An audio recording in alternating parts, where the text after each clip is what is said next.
pledge to create the future of the nation. We are top education.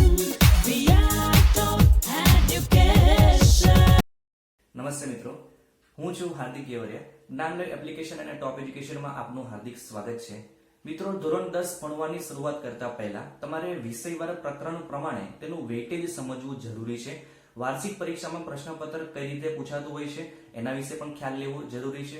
તો ચલો આજે આપણે સૌપ્રથમ ધોરણ 10 ગુજરાતી મીડિયમ એમાં ગણિત વિષયમાં વાર્ષિક પરીક્ષાનું પ્રશ્નપત્રમાં કયા ચેપ્ટરમાંથી કેટલા માર્ક્સનું પૂછાતું હોય છે એના વિશે આજે આપણે ખ્યાલ લઈએ. એટલે કે પ્રકરણ પ્રમાણે આપણે ગુણભાર જોઈશું, તેમજ તેની સાથે સાથે જનરલી સ્કૂલની અંદર માસવાર આયોજન જે આપવામાં આવે છે એ પણ આપણે જોઈશું. અને એની સાથે સાથે છેલ્લે આપણે ગુજરાત શિક્ષણ બોર્ડે જે નમૂનાનું પ્રશ્નપત્ર બહાર પાડ્યું છે એ પણ આપણે જોઈશું. મિત્રો, ગુજરાત માધ્યમિક અને ઉચ્ચતર માધ્યમિક શિક્ષણ બોર્ડ ગાંધીનગરે ધોરણ 10 ગણિતનું વાર્ષિક પરીક્ષાનું પ્રશ્નપત્રનું જે પરિરૂપ બહાર પાડ્યું છે એના વિશે આજે આપણે ખ્યાલ લેવાનો છે. સૌપ્રથમ તમને કેટલો સમય આપવામાં આવે છે પરીક્ષા માટે? તો તમને 3 કલાકનો સમય આપવામાં આવશે. કેટલા માર્ક્સનું પેપર રહેશે? તો 80 માર્ક્સનું પેપર રહેશે. મિત્રો, આજે જે પરિરૂપ આપણે સમજવા જઈ રહ્યા છીએ એ ફક્ત ને ફક્ત અહીંયા તમને ખાસ નોંધ લખેલી છે કે એ ફક્ત ને ફક્ત વિદ્યાર્થીઓ, શિક્ષકો અને પ્રાશ્નિકો અને મોડરેટર્સ વગેરેના માર્ગદર્શન માટે જ છે. એમાં જે તે વિષયના પ્રાશ્નિક તેમજ મોડરેટર્સ માધ્યમિક અને ઉચ્ચતર માધ્યમિક શિક્ષણના બૃહદ હાર્દ ઉદ્દેશને સુસંગત રહી પ્રશ્નપત્રના સરસના બાબતે ફેરફાર કરવાની છૂટ રહેશે. હવે જોઈએ હેતુ પ્રમાણે ગુણભાર. એટલે કે આપણું જે 80 માર્ક્સનું પેપર રહેશે એમાં કયા કયા પ્રકારના કેવા પ્રકારના પ્રશ્નો આવશે? તો સૌપ્રથમ જ્ઞાન એટલે કે નોલેજ આધારિત ટોટલ 27 ગુણના પ્રશ્નો રહેશે. સમજ એટલે કે અન્ડરસ્ટેન્ડિંગ આધારિત ટોટલ 25 ગુણના પ્રશ્નો રહેશે. ઉપયોજન એટલે કે એપ્લિકેશન આધારિત કુલ 20 માર્ક્સના પ્રશ્નો રહેશે. ઉચ્ચ વૈચારિક કૌશલ્ય એટલે કે એમાં સૌજન્ય, સંયોજન અને વિશ્લેષણના કુલ 4 માર્ક્સ, અનુમાન અને મૂલ્યાંકનના કુલ 4 માર્ક્સ, અહીંયા એમ કરીને કુલ 80 માર્ક્સનું પ્રશ્નપત્ર બનશે. એને જો 100 ગુણમાં કન્વર્ટ કરવામાં આવે એટલે કે 100% કન્વર્ટ કરવામાં આવે તો જ્ઞાન આધારિત 34, સમજ આધારિત 31, ઉપયોજન આધારિત 25 અને સંયોજન વિશ્લેષણમાં 5 અને અનુમાન મૂલ્યાંકનમાં 5, એમ કુલ 100 માર્ક્સનું પેપર તમે કહી શકો. પણ તમારે પેપર આપવાનો છે મિત્રો 80 માર્ક્સનો. નેક્સ્ટ જોઈએ વિભાગ પ્રમાણે ગુણભાર. હેતુ પ્રમાણે ગુણભાર તો તમે જોઈ લીધો. નેક્સ્ટ હવે વિભાગ પ્રમાણે. તો એમાં સૌપ્રથમ હેતુલક્ષી પ્રશ્નો એ 16 પ્રશ્ન પૂછવામાં આવશે. દરેક પ્રશ્નનો 1 માર્ક્સ રહેશે એટલે કુલ 16 ગુણ. ટૂંક જવાબી પ્રશ્નો એની પ્રશ્નોની સંખ્યા 10 રહેશે. દરેક પ્રશ્નના 2 ગુણ હશે એટલે કુલ 20 માર્ક્સ થશે. ત્રીજા નંબર ઉપર આવશે ટૂંક જવાબી પ્રશ્નો. એમાં ટોટલ 8 પ્રશ્નો રહેશે. દરેકના 3 ગુણ રહેશે જેના ટોટલ 24 માર્ક્સ થશે. અને છેલ્લે સૌથી આવશે લાંબા પ્રશ્નો, લોંગ આન્સર. એમાં 4 માર્ક્સના 5 પ્રશ્નો પૂછાશે એટલે કે ટોટલ અહીંયા 20 માર્ક્સ. આમ કરીને કુલ 80 માર્ક્સનું પેપર બનશે. આખા પ્રશ્નપત્રમાં કુલ 39 પ્રશ્નો દેખાશે જે તમારે અટેન્ડ કરવાના રહેશે. આમ કરીને કુલ 80 માર્ક્સનું પેપર થશે.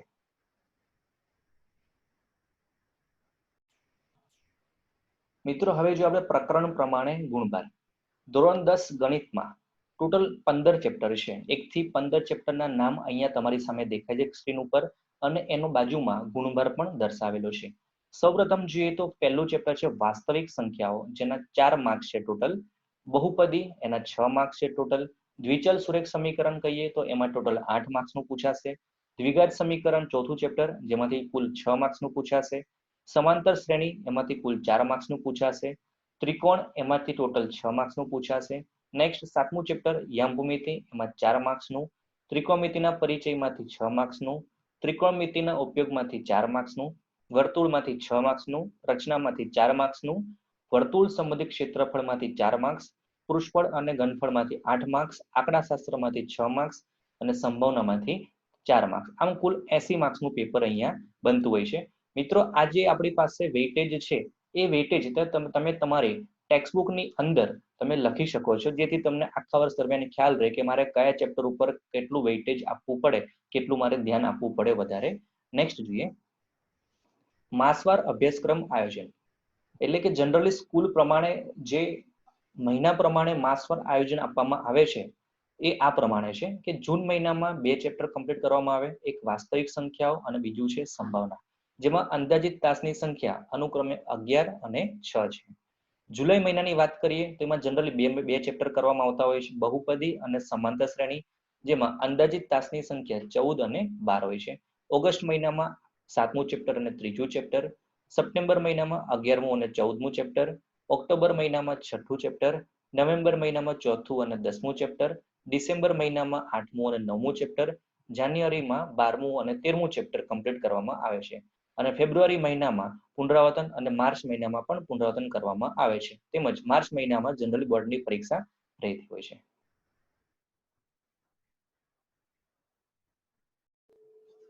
મિત્રો, હવે જોઈએ ધોરણ 10 ગણિત વાર્ષિક પરીક્ષાનું એક નમૂનાનું પ્રશ્નપત્ર જે ગુજરાત શિક્ષણ બોર્ડે બહાર પાડ્યું છે.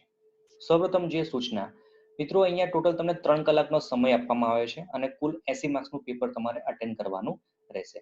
સૂચનામાં સૌપ્રથમ જે કે બધા જ પ્રશ્નો, ખ્યાલ છે આગળ સમજાવવા પ્રમાણે કુલ 39 પ્રશ્નો હોય છે અને 39 પ્રશ્નો એ બધા જ પ્રશ્નો તમારે ફરજિયાત રીતે અટેન્ડ કરવા પડશે.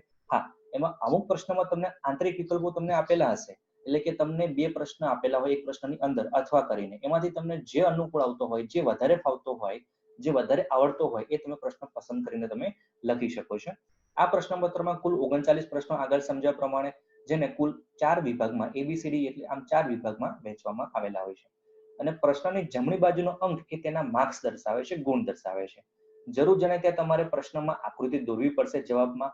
હા, રચનાનું જ્યારે ચેપ્ટર વાળો પ્રશ્ન આવશે, 4 માર્ક્સનો રચનાનો એક પ્રશ્ન આવશે અને આ રચનામાં તમારે રેખાઓ જાળવી રાખવી પડશે. એટલે કે આ ચેપ્ટર નો એક પ્રશ્ન 4 માર્ક્સ વાળો પ્રશ્ન જે પૂછાતો હોય છે, એમાં જ્યારે તમે રચના દોરો ત્યારે એના બેઝિક સ્ટેપ્સ, એમાં જે પણ તમે સ્ટેપ્સ દર્શાવો છો એ દરેક સ્ટેપ્સની રચના તમારે બતાવવાની રહેશે. એટલે કે તમારે છેક સુધી રચના જાળવી રાખવી પડશે. આગળના જે મૂળ સ્ટેપ છે એ તમારે ભૂસવાના રહેશે નહીં. નવો વિભાગ નવા પાનાથી લખવાનો શરૂ કરવો અને પ્રશ્નોના જવાબ ક્રમમાં જ લખવો અને કેલ્ક્યુલેટરનો ઉપયોગ કરવા દેવામાં આવશે નહીં. જોઈએ ધોરણ 10 નું નમૂનાનું પ્રશ્નપત્ર, એમાં વિભાગ એ કુલ 4 વિભાગ છે. એમાં સૌપ્રથમ પહેલો વિભાગ જે ઓબ્જેક્ટિવ નો હોય છે. અહીંયા જોઈએ તો સૂચના મુજબ જવાબ આપવાના છે. કુલ 16 પ્રશ્ન છે, દરેક પ્રશ્નનો 1 ગુણ અને કુલ 16 માર્ક્સનું વેઇટેજ રહેશે. જનરલી આ સેક્શન એમાં 4 થી વધારે તમે પ્રશ્ન પૂછી નહીં શકો, એટલે કે ખરા ખોટા હોય તો 4 થી વધારે નથી પૂછવાના. 4 પ્રશ્નો તમને ખરા ખોટાના જનરલી પૂછાતા હોય છે. 4 પ્રશ્નો આ રીતે MCQ પૂછાતા હોય છે કે જેમાં તમને 4 ઓપ્શન આપવામાં આવે છે. અહીંયા ખરા ખોટામાં તમારે ખરું છે કે ખોટું એ જણાવવાનું. અહીંયા તમારે કયો વિકલ્પ સાચો છે તમારે એ પસંદ કરવાનો રહે. નેક્સ્ટ જોઈએ તો એમાં 4 ખાલી જગ્યા જનરલી પૂછાતી હોય છે અને 4 એક માર્ક્સના પ્રશ્નો, એટલે કે એક વાક્યમાં કે એક શબ્દમાં કે એક આંકડામાં સૂત્ર આધારિત પ્રશ્નો એવા જનરલી પૂછાતા હોય છે. જે અહીંયા નમૂનાનું પ્રશ્નપત્ર છે એના આ પ્રશ્નો 1 થી 16 અહીંયા તમારી સામે સ્ક્રીન ઉપર છે. નેક્સ્ટ જોઈએ વિભાગ બી. વિભાગ બી એમાં નીચેના પ્રશ્નોની ગણતરી કરી જવાબ લખો. અહીંયા જોઈએ તો 17 થી 26 નંબરના પ્રશ્નો એ વિભાગ બી માં સમાવવામાં આવેલા છે. પ્રત્યેકના 2 ગુણ હોય છે. અહીંયા કુલ 20 માર્ક્સનું પ્રશ્નપત્ર, કુલ 20 માર્ક્સનો સેક્શન રહેશે. જોઈએ 17 થી લઈને 22 પ્રશ્નો અહીંયા સ્લાઇડમાં તમને બતાવેલા છે. નેક્સ્ટ 23 થી 26 અહીંયા જોઈ શકો છો તમે અથવાના પ્રશ્નો છે. આ અથવાના પ્રશ્નો એટલે કે તમને બે માંથી જે તમને અનુકૂળ આવતો હોય, જે તમને વધારે આવડતો હોય એ પ્રશ્ન તમે લખી શકો છો. નેક્સ્ટ જોઈએ વિભાગ સી. વિભાગ સી માં 3 ગુણના પ્રશ્નો રહેશે. પ્રશ્ન નંબર 27 થી લઈને 34 સુધીના પ્રશ્નો અહીંયા છે. કુલ 24 માર્ક્સનું અહીંયા પ્રશ્ન વિભાગ સી રહેશે. 27 થી લઈને 31 પ્રશ્નો અહીંયા બતાવેલા છે. અથવાના પ્રશ્ન અહીંયા 1, અહીંયા 2, એટલે કે આ બે માંથી કોઈ પણ એક પ્રશ્ન લખી શકો. અહીંયા પણ બે માંથી કોઈ પણ એક પ્રશ્ન લખી શકો. પાછળ જોઈએ 32 થી લઈને 34 સુધીના પ્રશ્નો, અહીંયા પણ તમને એક અથવાનો પ્રશ્ન દેખાશે. નેક્સ્ટ જોઈએ વિભાગ ડી. છેલ્લો વિભાગ છે, છેલ્લો સેક્શન ડી, જે 4 માર્ક્સનો સેક્શન છે. જોઈએ 35 થી 39 નંબરના પ્રશ્નો સ્ક્રીન ઉપર તમને દેખાય છે. અહીંયા એક પ્રશ્ન અથવામાં અહીંયા રસના ચેપ્ટરમાંથી પૂછેલો છે અને એક અહીંયા પ્રશ્ન 39 નંબરમાં અથવાનો પૂછેલો છે. એ બે માંથી કોઈ પણ એક પ્રશ્ન તમારે અહીંયા લખવાનો રહેશે. એટલે કે 35, 36, 37, 38, 39 કુલ 5 પ્રશ્નો છે. પ્રત્યેકના 4 ગુણ છે, એટલે કુલ 20 માર્ક્સનો સેક્શન ડી થશે. તો આ હતું નમૂનાનું પ્રશ્નપત્ર જે ગુજરાત શિક્ષણ બોર્ડે બહાર પાડ્યું છે. Thank you.